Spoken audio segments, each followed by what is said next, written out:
Bun saya apa kabar? Gimana? Debaynya masih betah di dalam ya? Udah lewat taksiran persalinan? Nah, perlu khawatir nggak sih?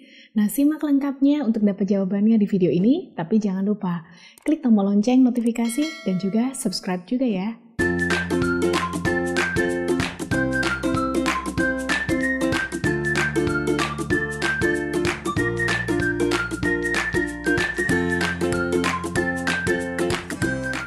Salah satu pertanyaan yang sering banget ditanyain bonsai adalah, "Dok, gimana nih? Udah lewat taksiran persalinan, hamilnya udah lewat waktu, kita khawatir, dan apa yang mesti dilakukan?" Hamil lewat waktu terbagi menjadi dua sebenarnya, yaitu late term, di mana itu adalah 40-41 minggu, dan juga post term jika hamilnya sudah di atas 42 minggu, yaitu usia sejak terjadinya pembuahan. Secara statistik, hamil lewat tanggal taksiran persalinan jika didefinisikan sebagai di atas 40 minggu, persalinan pertama lebih berkemungkinan terlambat, sekitar 15% jika dibandingkan 10% di bayi yang bukan anak pertama. Penentuan usia kehamilan yang akurat sangatlah esensial dalam kondisi menentukan hamilnya. Apakah dia cukup bulan, hamilnya lewat waktu, atau memang udah harus dilahirkan nih karena sudah di atas 42 minggu. Pemantauan kehamilan memang perlu dilakukan secara berkala, sehingga kita benar-benar bisa melakukan correct dating atau menentukan tanggal yang tepat, baik itu usia kehamilan dan juga taksiran persalinannya. Karena kalau hamil lewat waktu bisa berkorelasi dengan beberapa komplikasi kehamilan dan persalinan. Kalau ditanya soal khawatir atau tidak perlu khawatir, sebenarnya bonsai santai aja.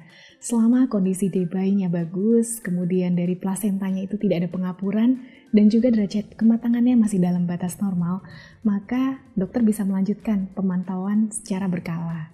Dinamakan HPL atau hari perkiraan lahir, artinya ini sekedar tanggal estimasi. Tidak pasti lahir di hari tersebut atau di tanggal tersebut. Selama dalam pemantauan, bayinya masih bagus, plasenta masih oke, biasanya dokter masih bisa loh ngasih extra days dengan pemantauan gerakan janin yang teratur. Jangan lupa kita tetap perlu melakukan fetal kick count monitoring, karena mitos yang menyatakan bahwa gerakan bayi menjelang persalinan berkurang secara jumlah. Pemantauan kehamilan yang berkala tersebut akan memungkinkan dokter menilai apakah kehamilan masih bisa dilanjutkan atau harus diakhiri. Beberapa cara seperti induksi persalinan telah dijadikan salah satu strategi untuk menghindarkan komplikasi yang mungkin timbul dari kehamilan lewat waktu. Jika menelaah penyebab late term, komplikasi kehamilan lewat waktu dapat mencakup persalinan yang lama, kemudian kesulitan dari bayi dalam melewati jalan lahir karena ukurannya sudah terlampau besar, kemudian trauma persalinan seperti patah tulang dari bayinya, dan juga cedera syaraf atau disosia bahu alias bahunya ini nyangkut. Kemudian bisa juga terjadi dismatoritas bayi, yaitu kondisi bayi berhenti tumbuh setelah melewati waktu.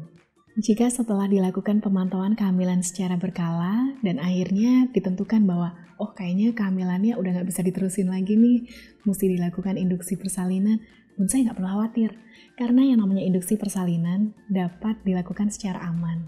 Saat induksi pun juga nggak bayi langsung lahir, tapi nantinya dokter akan melakukan pemantauan dari progres persalinannya. Dokter akan melakukan pemeriksaan CTG atau kardiotokografi. Nanti kontraksinya direkam, kemudian dilihat juga bagaimana respon denyut jantung bayi terhadap kontraksi yang semakin teratur terjadi. Jika bayinya aman-aman, proses induksi bisa terus dilanjutkan sampai persalinan.